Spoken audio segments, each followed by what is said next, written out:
This is absolutely sad. Another school shooting. It happened in Minneapolis, Minnesota, at a Catholic church. 2 people have passed away and 17 injured. And this is just a tragedy. And a lot of people are blaming so many other reasons. And we found out who this person is. But in all of reality, I think it boils down to one thing or another that I want to address. We first and foremost need to be praying for the victims, for the people who are hurting, and so sad. It says 2 young children were killed and 17 others were injured in a shooting during a Catholic mass packed with young students in the Minneapolis Wednesday morning. The shooter is also dead. Minneapolis Police Chief Brian O'Hara said the shooting triggered a massive law enforcement response to Annunciate Catholic Church Avenues around 8:30 a.m. The church is connected to a school building. The shooter approached from the outside of the building, fired a rifle through the church windows toward children and worshipers. The shooter also used a shotgun, a pistol that they had allegedly purchased recently. O'Hara said an 8-year-old and a 10-year-old were killed while they sat in the pews of the 17 others injured. Children between the ages of 6 and 15, 3 adults were parishioners in their 80s. At least 7 victims were in critical conditions when they arrived at a nearby hospital Wednesday afternoon, and everyone who was injured is expected to survive. So we're going to be going on X now, and the shooter was identified here. Breaking Minnesota Catholic school gunman is trans named Robin Watson, said kill Trump on magazine. See, that's the thing. What is going on? And you're going to see in a little bit. I would say, though, that this is some severe, obviously, depression, but it's also some demonic entities going on. Like, his letters are so sad and so evil. Like, he couldn't even control himself, apparently. Like, this is the messed up thing. But here are some things that people are saying. JD Vance, we were at the White House monitoring the situation in Minneapolis. Join all of us in prayer for the victims. This is something that's crazy. Benny Johnson said, one thing is very clear. The trans movement is radicalizing the mentally ill into becoming violent terrorists who target children for murder.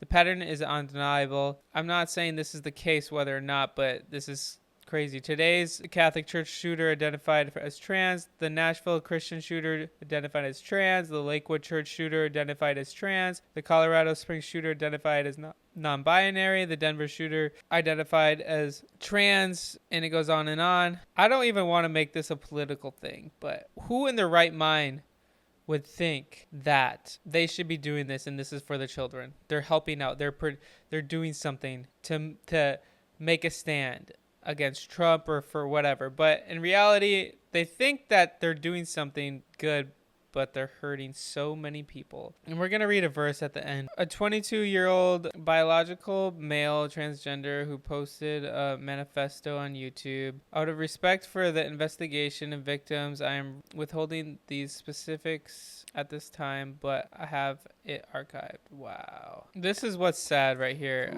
Wow. See, she has all this weapons. I want to show you something very dark, his notes.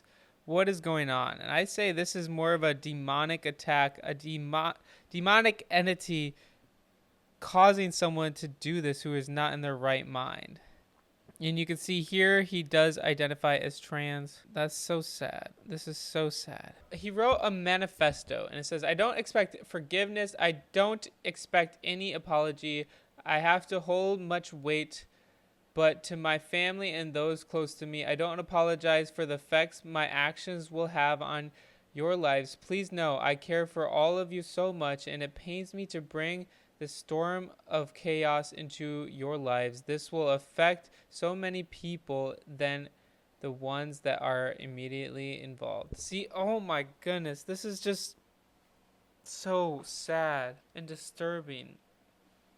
We need to be praying for the family, and this is what happens when you're not following God, when you are away from God. You allow other people to speak in. Obviously, this person is mentally ill. To my mother and father, I'm sorry I didn't turn out the way you had hoped. It says, I think I'm dying of cancer. It's a tragic and it's an entirely self-inflicted. I did this to myself. I cannot control myself and have been destroying my body through vaping and other means. I think I have liver cancer. I have felt many pains that make me think I am past the point of recovery.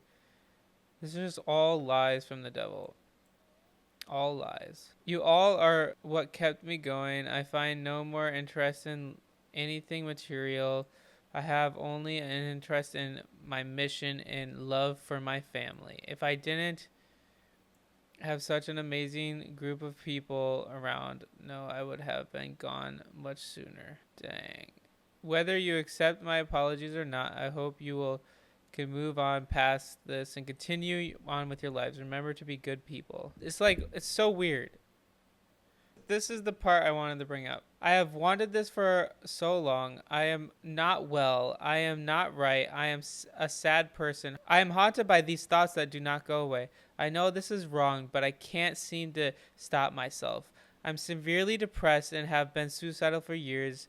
Only recently have I lost all hope and decided to perform my final action against this world. I don't want to kneel down for this injustice of this world. I want to die. I'd rather die on my feet than live on my knees constantly in pain. That's just a lie from the devil to make you think that you can do this. Guys, I promise you, if you're dealing with something so terrible like this, I promise you there is hope. And you're not going to find it in changing your agenda. You're not going to find it in whatever this world tries to tell you guys. The only thing that's truly going to satisfy is a relationship with Jesus. Not switching your gender, not switching your ideology. The only thing that's truly going to matter is your relationship with Jesus. So I want to pull up a Bible verse for the people who are going through pain and suffering. I just want to encourage you all that the Lord is close to the brokenhearted. He rescues those whose spirits are crushed. So we need to be praying for them, even though there's going to be so much hard questions and difficulties, that they will continue to find comfort and rest in God, even though they're probably going through so much pain and suffering. And now here's another verse for the enemy, for the people who are listening to lies. The thief's purpose is to steal, kill, and destroy. My purpose is to give them a rich and satisfying life. And people believe in the lie. If you've been struggling, if had any thoughts of any self-harm, self-deletion, whatever that means, I encourage you to go to Jesus. Find help. Find someone who you can speak to, guys. You're not alone. God cares for you, loves you. Whatever you're going through, go to Jesus. Anyway, guys, it's difficult, so be praying for whatever is going on. Be praying for the loved ones and the victims and your family members, that God will be with them during this hard time. Anyway, guys, thank you so much for watching. Always remember, Jesus loves you.